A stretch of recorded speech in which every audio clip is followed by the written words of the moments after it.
Hello student, मैं शुभम आप सभी लोगों का अपने channel hi fi educator channel में स्वागत करता हूं। और आज हम बात करने वाले हैं टीडीपीजी कॉलेज जौनपुर के, जो कि एमएससी एजी का एंट्रेंस होने वाला है, उसके सिलेबस के बारे में। तो पूरा सिलेबस के बारे में डिस्कस करते हैं और आपको बताते हैं कि कब एग्ज़ाम है, फॉर्म डेट कब तक भरी जाएगी और कौन से टॉपिक से सबसे ज़्यादा क्वेश्चन पूछे जाते हैं, कौन सी बुक आपको यूज करनी है। ये विशेष चीज़ें आज हम इस वीडियो में बताएंगे।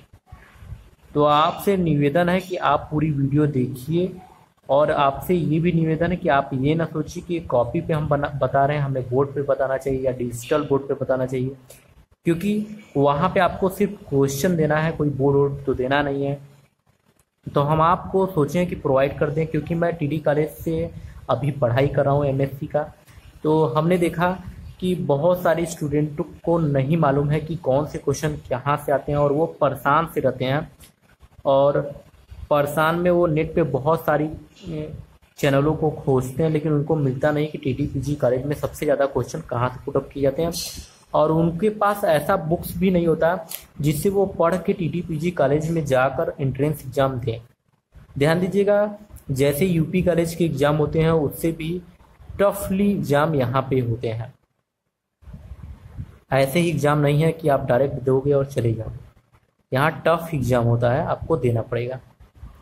तो चलिए बात करते हैं। सबसे पहले जान लीजिए, टीडीपीजी कॉलेज में एमएससी एजी के एंट्रेंस के लिए सबसे पहले आपका एग्रोनॉमी जो होता है, सिलेबस बता रहा हूँ। तो एग्रोनॉमी का जो सिलेबस है वो 30 क्वेश्चन आपसे पूछे जाएंगे।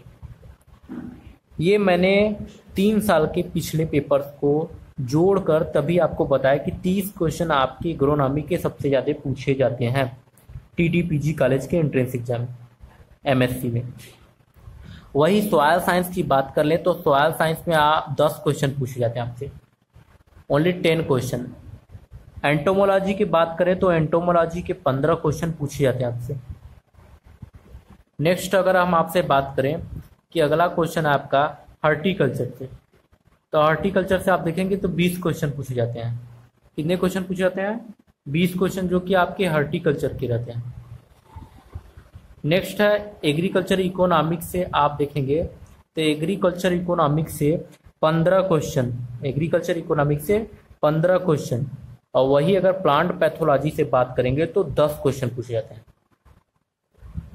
अब बात उठता है कि एग्रोनॉमी से जो क्वेश्चन पूछे जाते हैं उसमें सबसे ज़्यादा कहाँ से क्वेश्चन पूछे जाते हैं। तो सबसे पहले जान लीजिए कि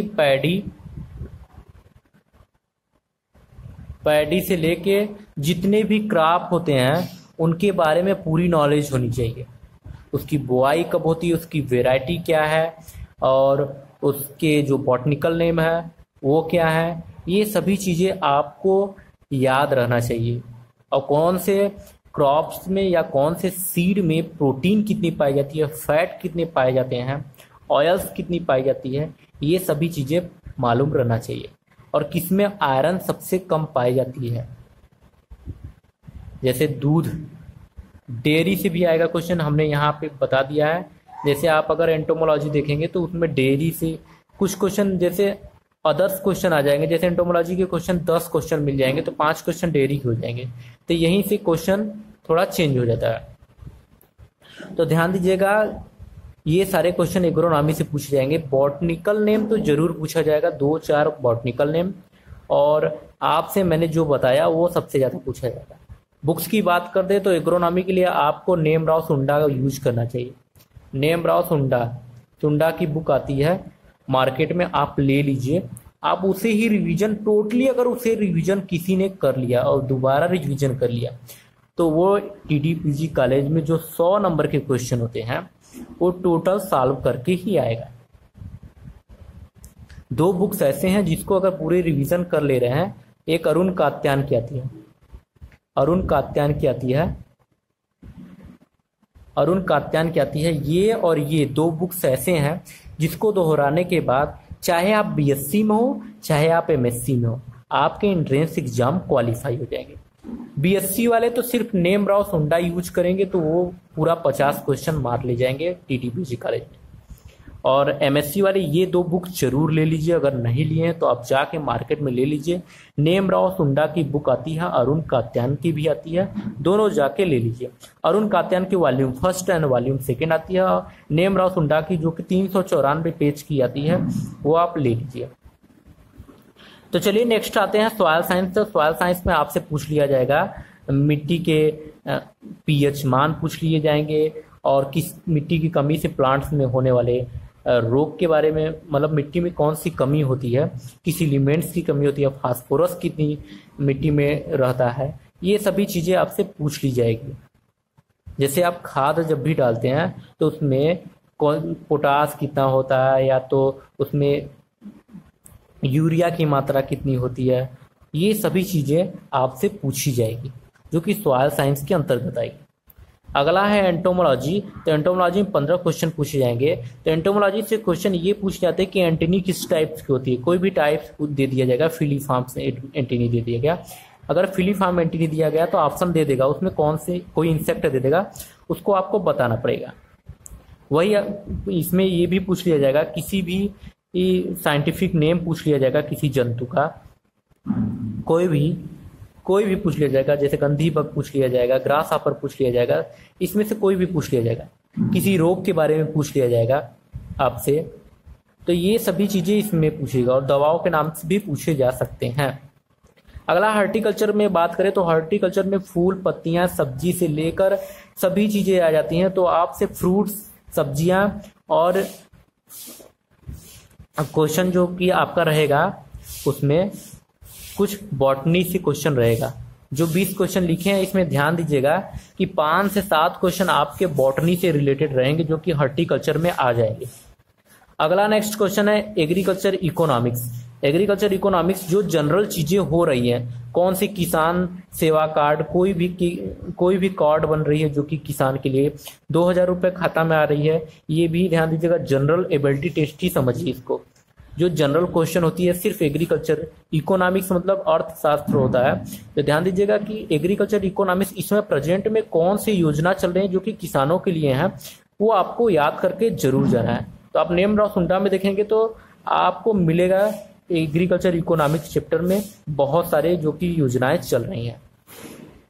नेक्स्ट है प्लांट पैथोलॉजी। प्लांट पैथोलॉजी में से आपसे डिजीज के बारे में पूछे जाएंगे, कौन वायरस डिजीज है, कौन सा वायरस डिजीज, फंगस कौन सा है, ये सभी चीजें आपसे इसमें पूछ लिए जाएंगे।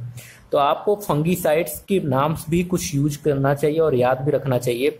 जैसे सीड्स को संशोधन करने के लिए कौन सा यूज किया जाता है फंगीसाइड का, वो सभी चीजें आपको यहाँ पे याद करके जानी है। तो इन सभी चीजों का सबसे बड़ा अगर बुक्स बता दे तो नेमराव सुंडा एंड अरुण कात्यायन, ये 2 बुक ऐसी हैं जो कि सिर्फ टीडीपीजी कॉलेज में एंट्रेंस एग्जाम के लिए बहुत ही काफी है। लेकिन आप अगर इसे पूरी तरह याद करेंगे तब नेट पे भागने की जरूरत नहीं है। आप 1-2 बुक ले लीजिए, 2 बुक अगर ले लेते हैं तो आप क्वालिफाई हो जाते हैं। अब बात आती है कि क्वालिफाई होने के लिए कितने नंबर की आवश्यकता होती है। ध्यान दीजिए, जिसका भी 60 मार्क्स या 60 मार्क्स से ऊपर, अगले साल 94 गया था रैंक, ध्यान दीजिएगा 94 रैंक गया था, नंबर 94 गया था, तो जो 60 नंबर पा जाएगा, अगर आप 60 नंबर पा जा रहे हैं तो आप पास हैं, आपका किसी न किसी सब्जेक्ट में हो जाएगा। लेकिन अगर आप इससे नीचे जा रहे हैं, 50 जा रहे हैं या 55 जा रहे हैं, तो आप समझ लीजिए कि आपको मिलेगा नहीं। अगर कोई सीट छोड़ रहा है तभी मिलेगा, क्योंकि 15 सीट पर सब्जेक्ट में है। सेकेंड काउंसलिंग के बाद 3 सीटें बढ़ती है।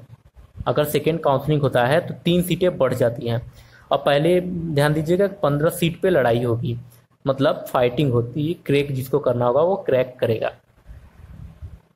अब यहाँ पे हमने बता दिया कि जो 60 मार्क्स पाएगा, 60 मार्क्स पाएगा, वो पास है। उसे कुछ भी सब्जेक्ट मिल सकता है, सॉइल साइंस मिल सकता है, इकोनॉमिक्स मिल सकता है, कुछ भी। अब ये काउंसलिंग कैसे होती है वो भी थोड़ा जानकारी ले लीजिए। काउंसलिंग ऐसे होती है कि जब आप वहाँ पे जाते हैं तो काउंसलिंग आपकी ये होती है, जैसे मान लीजिए हाईएस्ट 94 मार्क्स थे, 94 मार्क्स 15 बच्चों ने पाया है, अब 15 बच्चों ने 94 मार्क्स पाया, तो एग्रोनॉमी जिसको लेना होगा वो अपने मनपसंद सब्जेक्ट ले सकता है। अगर ये 94 पाया तो ये एंटोमोलॉजी भी ले सकता है, इकोनॉमिक्स भी ले सकता है, वो पैथोलॉजी भी ले सकता है, हॉर्टिकल्चर में भी जा सकता है, सॉइल साइंस में भी जा सकता है, एग्रोनॉमी में भी जा सकता है, और डेयरी केमिस्ट्री में जा सकता है। तो 94 वाला, अगर मान लीजिए 94 वाला टोटली एग्रोनॉमी निकल गए तो एग्रोनॉमी का सीट फुल हो जाएगा उसी समय 94 की वजह से। फिर उसके बाद ये होगा कि 94 के पहले जाएगा, 94 के पहले रैंक जाएगी, मतलब 93 वालों को बोला जाएगा। वहाँ पे अलाउंस होगी कि 93 वाले आए अंदर, जिसका जिसका भी 93 है वो अंदर आ जाए। अब वहाँ पे आप जाएंगे तो आपके पास सीट रहेगी सॉइल साइंस का, एंटोमोलॉजी का, हॉर्टिकल्चर का, एग्रीकल्चर इकोनॉमी का, प्लांट पैथोलॉजी का, ये ही सीट बचे रहेंगे, और डेयरी का, ऐसे ही सीट बचे रहेंगे। अब इसमें से आपको ज्वाइन करना है। तब मान लीजिए 93 में भी 15 बच्चे सिर्फ हॉर्टिकल्चर लेना चाह रहे हैं, तो 15 सीट हॉर्टिकल्चर की पहले से थी, तो 15 सीट हॉर्टिकल्चर के अगर बच्चे ले लिए तो हॉर्टिकल्चर के भी सीट भर गए। तो समझ गए, 94, 93, फिर 92, फिर 91, 90, ऐसे करते करते 60 रैंक तक आएगा। अगर 60 में पूरे सब्जेक्ट के जो 15 के हिसाब से जितने सब्जेक्ट हैं totally, agronomy, soil science, entomology, horticulture, पूरे अगर भरे जा रहे हैं, भर के अगर कंप्लीट कर ले रहे हैं, तो बाद में आपको कोई भी सीट अगर खाली नहीं मिलता है तो आपका वहीं पे काउंसलिंग क्लोज कर दी जाएगी। और क्लोज करके अगर ये 60 पे जाते जाते, क्या पता 94 सबसे ज़्यादा लोगों ने पा लिया है, मान लीजिए 94 60 लोगों ने पा लिया, तो आपका सीट कंफर्म नहीं है, क्योंकि हॉर्टिकल्चर और एग्रोनॉमी तो फुल हो जाएगी तुरंत, क्योंकि एग्रोनॉमी और हॉर्टिकल्चर सबसे पहले लोग लेते हैं। तो इसलिए सबसे ज़्यादा मार्क्स लेने की कोशिश करिए। लेकिन अगर आप 60, आपको समझिए 60 से 94 के बीच में ही मार्क्स लेकर आने हैं। अगर आप 60 से 94 मार्क्स लेकर आते हैं तो आप क्वालिफाई कहे जाएंगे। आप अगर 43 या अगर आप 55 ये सब मार्क्स लेकर आते हैं तो आपके कुछ होने वाले नहीं हैं। तो मैंने आपको काउंसलिंग भी बता दी कि कैसे काउंसलिंग होती है। काउंसलिंग हमेशा सबसे जो हाईएस्ट नंबर आते हैं वहां से स्टार्ट होगी। 94 अगर नंबर पाया है तो 94 से स्टार्ट होंगी, और 94 के बाद 93, 92, 91, 90, ऐसे 89, ऐसे होते होते चले जाएगी, नीचे तक डाउन जाएगी।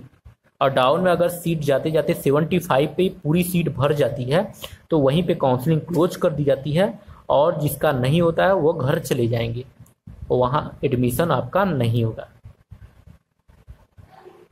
तो एमएससी वाले समझ लीजिए, आपके पास सिर्फ 2 बुक है, नेमराव सुंडा और अरुण कात्यान। ऑनलाइन पढ़ने की कोशिश ज़्यादा ना करिए। आपको सबसे पहले करना क्या है, सबसे पहले नेमराव सुंडा को पूरा रट लेना है। अगर आप नेमराव सुंडा पूरा रट लेते हैं और अरुण कात्यान रट लेते हैं तो आपको एंट्रेंस एग्जाम में कोई नहीं रोक सकता। आपके 95 मार्क्स तो जरूर आएंगे। तो आपसे यही निवेदन है कि आप रटिए, अच्छे से पढ़िए, समझ समझ के पढ़िए, क्योंकि एग्रीकल्चर के क्वेश्चन रीजनरेट नहीं होते, नया बनता नहीं। हाँ, इकोनॉमिक्स के बन सकते हैं नए, अगर कोई रिसर्च हो रहा है एग्रीकल्चर एग्रोनॉमी में तो वो हो सकते हैं। एग्रोनॉमी में ध्यान दीजिएगा, वेराइटीज जरूर याद कर लीजिएगा, जैसे पैडी के तो जरूर याद कर लीजिएगा, और मैंगो के, ये 2 ऐसे वेराइटी हैं जो सबसे ज़्यादा पूछे जाते हैं। और तो आज हमने आपको स्टूडेंट्स बता दिया कि DDPG, MSc AG में क्या क्वेश्चन पूछे जाते हैं। ये सिलेबस भी हमने दे दिया है, आप सिलेबस भी नोट कर लीजिए, अगर नहीं नोट किए हैं तो नोट कर लीजिए। और आपको अरुण कात्यान और नेमराव सुंडा की बुक्स भी पढ़नी है, ये भी बता दिए। और सबसे पहले तो बता दूं कि आप इस वीडियो को उन MSc स्टूडेंट को भेजिए जो बेचारे नहीं जानते हैं। सॉरी बेचारे कर रहे हैं क्योंकि ये वर्ड है मेरा, इसलिए मैं बोल रहा हूँ। आप अपने को थोड़ा सा ये मत सोचिएगा कि हमें ऐसे कैसे बोलते हैं,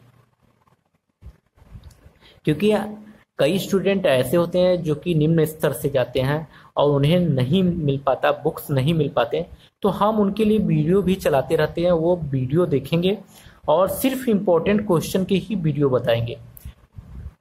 वीडियो में हम सिर्फ इम्पोर्टेंट क्वेश्चन बताएंगे जो कि MSc AG के लिए सबसे इम्पोर्टेंट है। अगर मैं बीएससी एजी लिख रहा हूँ तो वहाँ पे भी आप, अगर एग्रीकल्चर पढ़ा रहा हूँ तो आप वहाँ पे भी जाके उसे रीड करिए, वो आपके लिए बहुत इंपॉर्टेंट है।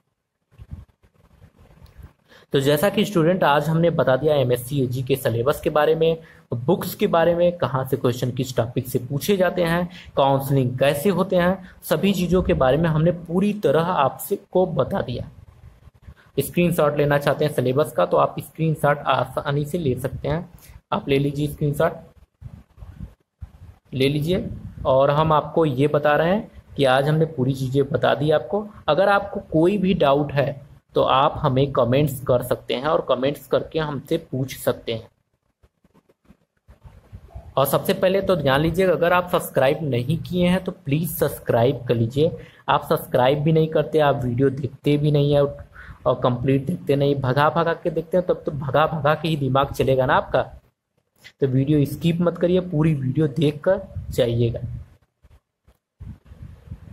और इसे शेयर जरूर कर दीजिएगा उन स्टूडेंट को। ये आपसे बहुत ही निवेदन है, क्योंकि मैं जब आपके लिए खड़ा हूँ, आपके लिए हमेशा प्रोवाइड कराना चाह रहा हूँ, जबकि मेरे पास अभी बोर्ड की व्यवस्था नहीं है, तब भी मैं प्रोवाइड आपको करा रहा हूँ, लिख कर पेन से, चाहे जैसे भी प्रोवाइड कर रहा हूँ, फ्री में प्रोवाइड कर रहा हूँ, कोई पैसे चार्ज नहीं ले रहा हूँ।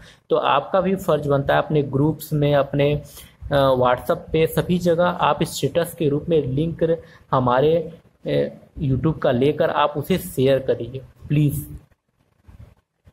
तो चलिए स्टूडेंट, हम फिर मिलेंगे एक नेक्स्ट वीडियो में और नेक्स्ट टॉपिक के साथ। हो सकेगा तो आज ही हम आपको कुछ क्वेश्चन प्रोवाइड कराएंगे। ओके स्टूडेंट, तो चलिए टेक केयर, फिर मिलेंगे। तब तक के लिए बहुत बहुत धन्यवाद।